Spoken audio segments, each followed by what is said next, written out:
We have been looking at pieces: value, work, debt, ownership, poverty, banks, markets, growth. Each one examined on its own, each one revealing something about how the economic world actually functions. But the pieces belong to a whole. They're not random, they fit together. They reinforce each other.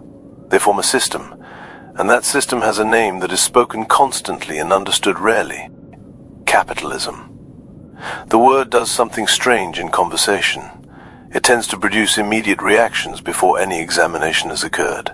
For some it is the name of freedom, of prosperity, of the only arrangement that respects human nature and has actually worked. For others it is the name of exploitation, of inequality, of a machine that concentrates wealth upward and grinds human beings in the process. Reach for the word quickly, use it as a weapon or a shield, and rarely stop to ask what the thing actually is before declaring their position on it. So set the positions aside, both of them, and just look: what is capitalism? Not what its defenders say it is, not what its critics say it is. What is it actually as a system in its actual operation in the world as it exists? Start with the word itself. Capital, the root. Capital in its economic meaning is not simply money. It is wealth used to produce more wealth. A pile of coins sitting in a jar is money.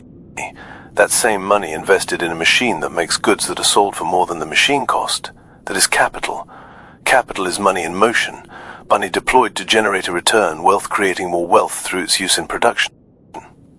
Capitalism is the system organized around that dynamic, around the ownership of capital by private individuals and institutions, the deployment of that capital in production, the employment of labor to do the work of production, and the appropriation of the surplus, what is produced beyond what the costs of production required, by those who own the capital. This is the core structure.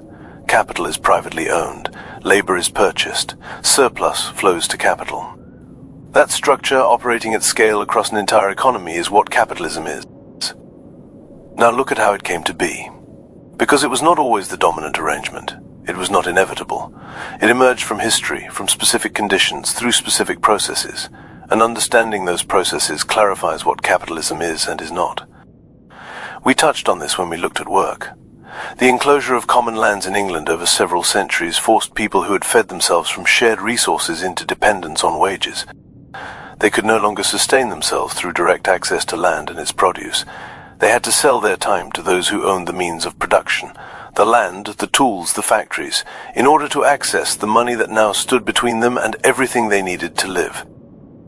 This created the two essential classes of capitalism: those who own capital and receive its returns, those who own only their labor and must sell it for wages, the capitalist and the worker.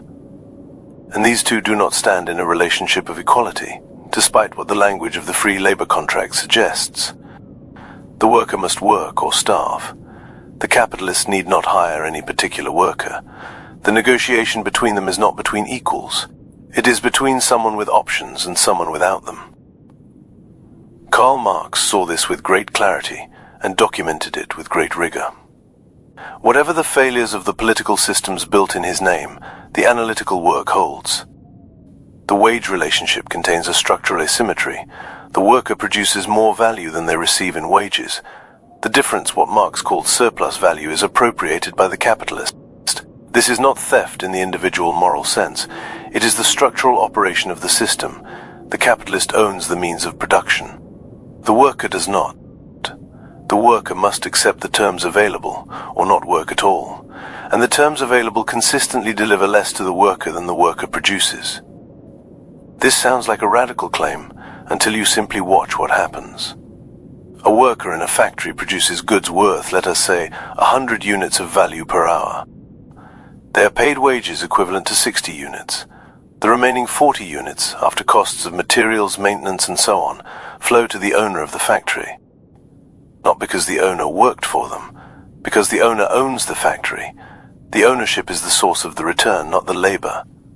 Defenders of this arrangement say that the capitalist earned the return through the risk of investing, through the organizing of production, through the innovation that made the factory possible. These are real contributions, and they deserve genuine weight. The entrepreneur who builds something from nothing, who takes genuine risk, who creates employment and produces real value, that person is not simply extracting, they are contributing. But the defender of capitalism conflates two different things: the entrepreneur who builds and the rentier who inherits, the innovator who creates and the shareholder who simply owns. As capitalism matures, as wealth accumulates across generations, as ownership becomes increasingly divorced from any active contribution, the proportion of returns flowing to those who simply own rather than those who actively contribute grows. The rentier class expands, and the justification for returns based on active contribution becomes harder to apply to passive ownership that requires nothing beyond possession of the asset. This is not a problem that capitalism's critics invented. It is a problem that capitalism's most serious defenders have always recognized. The system has a tendency, left to itself, to concentrate ownership, to reduce competition, to produce monopoly and oligopoly, to accumulate returns in fewer and fewer hands as time passes. This is what we saw when we looked at growth, at banks, at markets. The mechanisms reinforce each other. Ownership generates returns. Returns accumulate as ownership. Banking creates money preferentially for those with assets. Markets reward those with market power. Growth distributes its gains unevenly along the lines of existing ownership. The system is not neutral, it has a direction, and left without intervention, that direction is toward concentration. This is why the history of capitalism is also the history of attempts to manage and modify capitalism. Antitrust law to prevent monopoly. Labor law to give workers some power in the wage negotiation. Social insurance to catch those who fall through the market's distribution. Progressive taxation to partially redistribute the gains accumulating at the top. Regulation of banks and financial markets to prevent the worst instabilities. Public provision of education, healthcare, infrastructure, goods the market would not provide equitably or at all. These modifications are not anti-capitalist in any simple sense. They are attempts to make capitalism sustainable, to prevent it from generating the levels of inequality and instability that historically produce social breakdown. The New Deal in the United States was not socialism. It was capitalism being reformed to save itself from the consequences of its own unmodified operation. The welfare states of Northern Europe are not alternatives to capitalism. They are capitalism with stronger social flaws and redistributive mechanisms built on top of it. The most successful capitalist economies in terms of human welfare, measured not by GDP alone but by life expectancy, education, social mobility, happiness, health, are consistently the ones that have combined market mechanisms with robust public institutions and strong labor protections.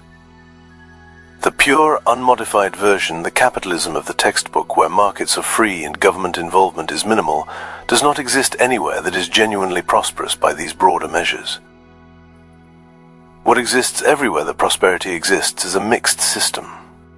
Market allocation of many goods and services combined with public provision of others, regulation of the worst market failures, and redistribution of a portion of the market's outcomes through taxation and social spending. The debate about capitalism, when it is conducted honestly, is not a debate between capitalism and its absence. It is a debate about the terms of the mixture. How much of economic life should be organized through markets? What should be publicly provided as rights rather than sold as commodities? How much redistribution is necessary to prevent the concentration that the unmodified system tends toward? What regulations are needed to prevent the externalities that markets systematically ignore? These are real and difficult questions. They do not have permanent answers. The right mixture changes as technology changes, as the nature of production changes, as the ecological constraints of the planet become more pressing, as the political balance of power between capital and labor shifts. Every generation inherits a version of the mixture and decides through politics and struggle and law and institution building how to adjust it. Now look at what capitalism has actually produced. Because the honest account must include both. The prosperity of the last 2 centuries is real. The reduction of absolute poverty over the last century is real. The explosion of productive capacity, of technological innovation, of material comfort available to the average person in wealthy countries, compared to any previous period in human history, what capitalism has produced in terms of material output is extraordinary. People who in earlier centuries would have died of infections that are now cured by cheap antibiotics, people who would have faced back-breaking physical labor doing tasks that machines now do. People with access to knowledge, communication, and experience that no previous generation could have imagined. These are real things. They matter. They should not be dismissed in the rush to critique. But alongside them, also real. The ecological costs we examined in the last video now reaching a scale that threatens the systems on which all economic activity depends. The inequality that has grown within and between nations as the system has operated without sufficient counterweight. The colonization and extraction through which much of the prosperity of wealthy nations was built on the impoverishment of others. The commodification of more and more dimensions of human life, of attention, of relationship, of identity, as the logic of capital seeks new domains to colonize. The chronic instability, the recurring crises, the regular destruction of real economic value when the financial structures built on top of productive activity collapse under their own weight. The honest account holds all of it, the extraordinary achievement and the real cost. Neither collapses into the other, both are there. And here is what becomes clear when you hold both. Capitalism is not a natural order that reflects human nature, and therefore cannot be changed. It is a historical arrangement that emerged under specific conditions, that has taken different forms in different places at different times, that has been continuously modified by political struggle and institutional design, and that will continue to evolve as the conditions that produced it change. The question is not capitalism or not capitalism. That question is too crude and too abstract to be useful.